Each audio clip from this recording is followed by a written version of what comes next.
Thank you, Sanjeev Trivedi ji. I guess participants have really enjoyed your presentation.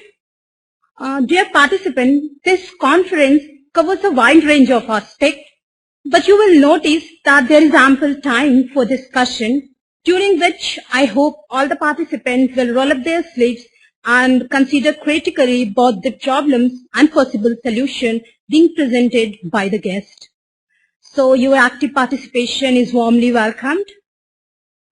Now, as a second invitee speaker from industry, I would like to call upon Mr. Shubam Chatterji, Manager, Academy Sales, SAS, to the dais for his presentation.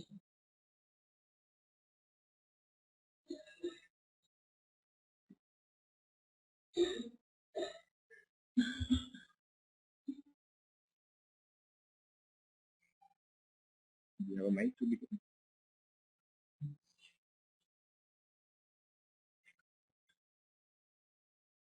Good afternoon, everybody. Recent trends in computer science and engineering. That was the topic, which was told to us. And do you guys know 5 out of the top 10 jobs which are there in the industry today never existed 20 years before? Do you guys know? That's what it is. Evolving. The society is evolving. Analytics. The next fueler. The next big push in the industry would come from analytics. And I humbly say, SAS is the leader in analytics in a global forum. I take this opportunity to thank Mr. Prabhat Ranjan and get a chance to speak in front of prominent people like Dr. Mishra, Dr. Rangarajan, and so on. I'll introduce you guys to SAS before, telling about how do we collaborate with each other.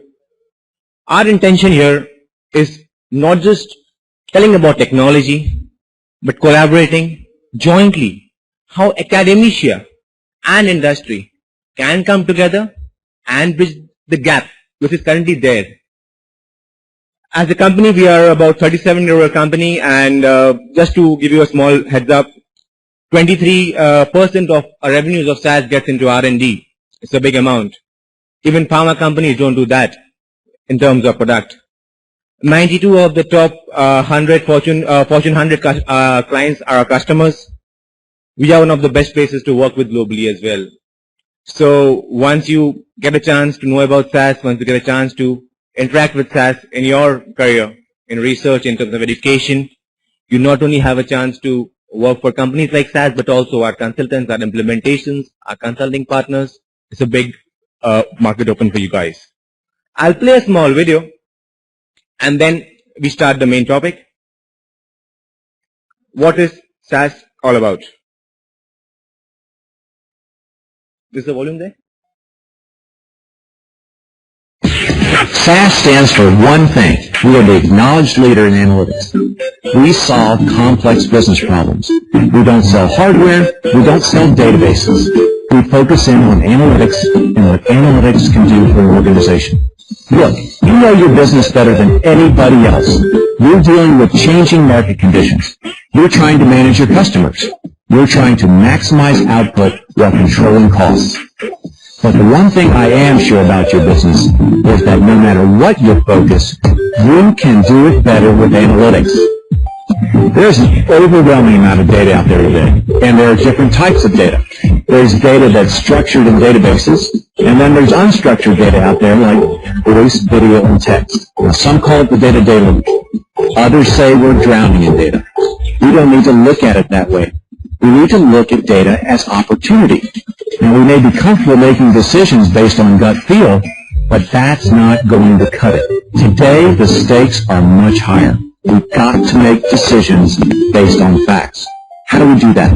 Easy. Analytics can and should be the differentiator. Think about it.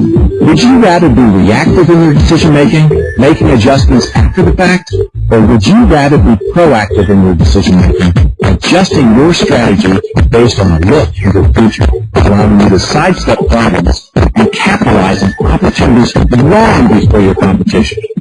SAS gives you the power to know. The power to know your customers, the power to know your suppliers, the power to know each and every critical aspect of your business, and most important of all, the power to know and to understand what lies around the next corner.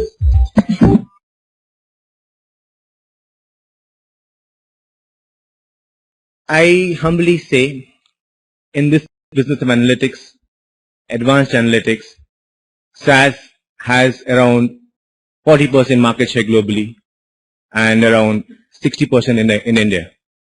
What does this mean to all of us sitting here, academia and students? The next future wave of growth in terms of our progress, in terms of our knowledge and opportunities of job will be in analytics. Now, power to know.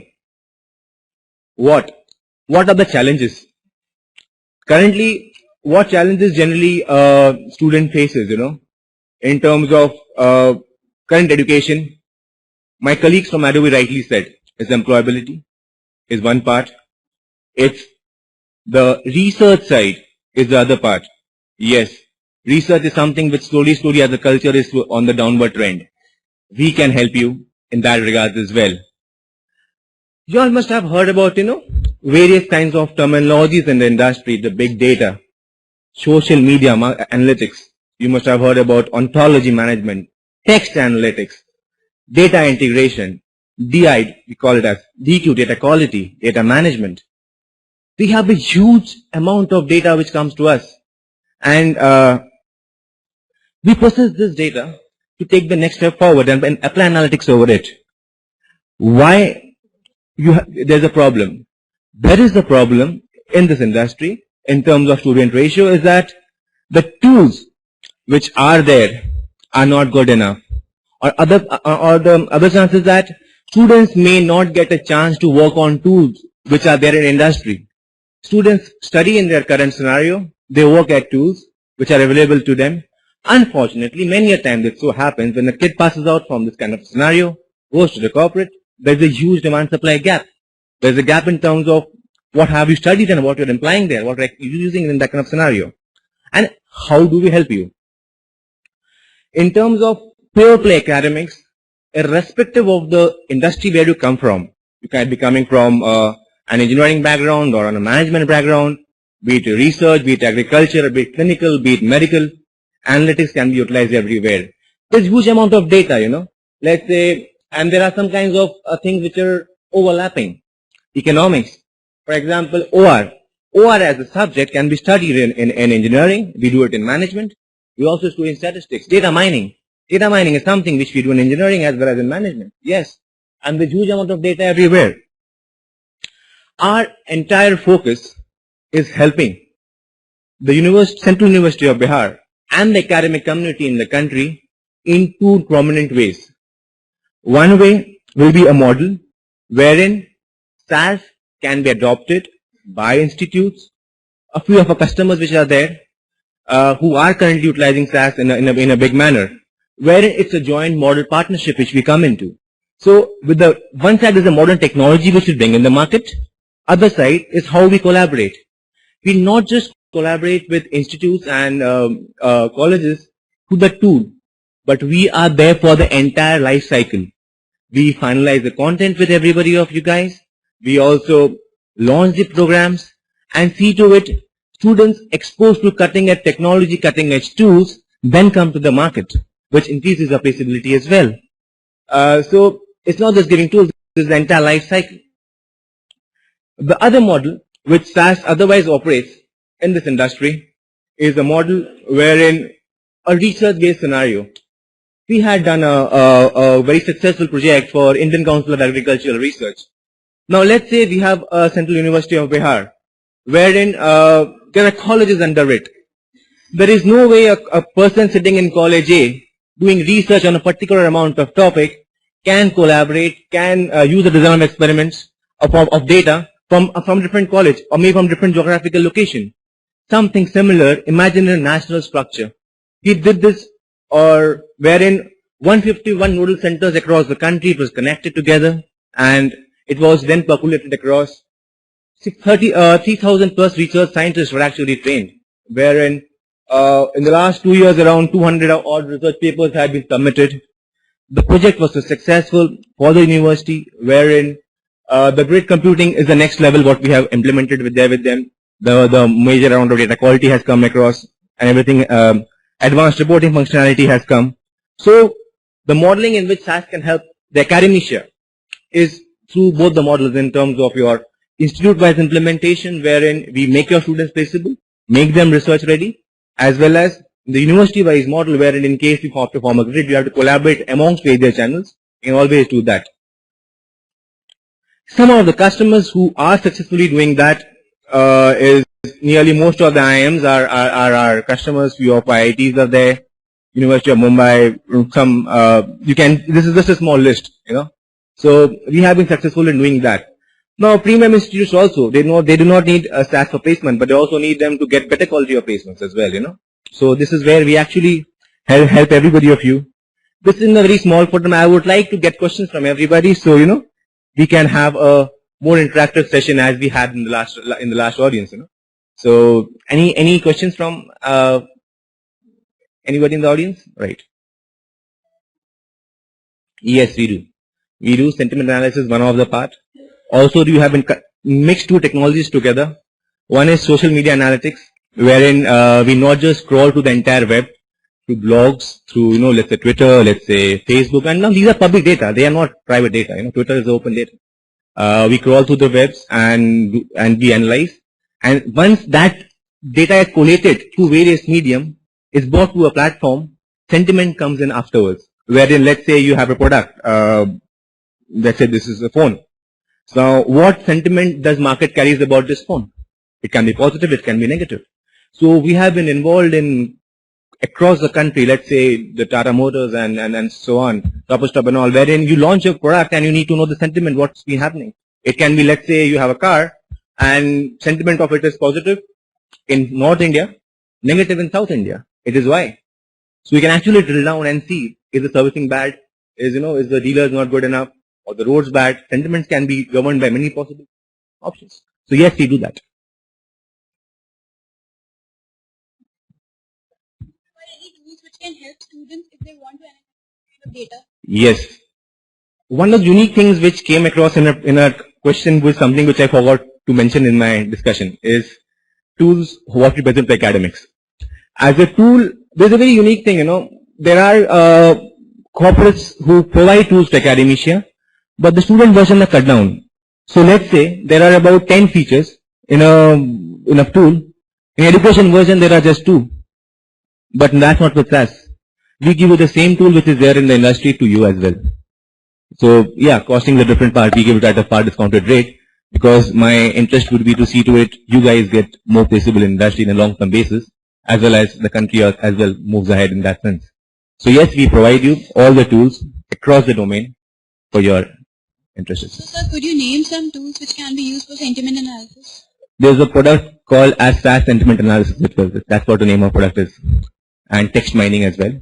So there's data mining, there's text mining, and once, that's what I said, once data is analyzed, sentiment comes above it, and it can be analyzed. So, but there are there are many fields in which the sentiment analysis tool, the SAS sentiment analysis tool lacks. Like you can only find whether the sentiment expressed within a sentence or a review is either positive, negative, or neutral. You cannot identify what was the source, or what was the main focus of the sentence. It's just the overall review that you guys provide. You don't provide the details into it, like what was the source or what was the basic factor that you took into consideration while getting that opinion from the sentence. In technology, you can only work on data which is available. So imagine you are a researcher. Again, I'll come across. You are doing research on, again, a mobile phone. Let's say an example. And you want to analyze the sentiment. Once you go to Google, what you will do? You go to Google, you will put a mobile phone and I'll put a sentiment across it. What would be the searches which you get in 0.003 seconds, around 1 million? Is it possible for you to go through all of them? No. So here which comes into picture, wherein we then use all those keywords. Because your first step of collation is first to know where to look at in that 1 million. Some may be relevant, some may be irrelevant. So once we collate, we bring these things together, we can then pinpoint to the words which you rightly said, negative and positive. But what was the author's mindset when he wrote that sentiment? If it is not available online, there is no tool in the world which can, then we are not Brahman, we are not God, wherein we can go to the author's mind which is not available online. So that is somewhere. Actually, I was not pointing to that.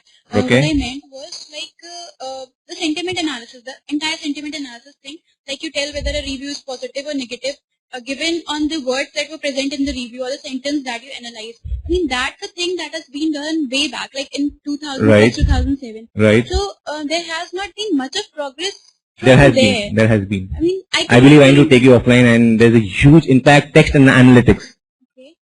with sentiment analytics is the next big focus area because it works on unstructured data. And in fact, as an organization, that has been the biggest focus point for us. So as a discussion, we can take it offline, but that's one of the biggest focus areas for SAS. Thank you. Okay. Anybody else would like to ask any questions? Okay. So thank you very much from my side.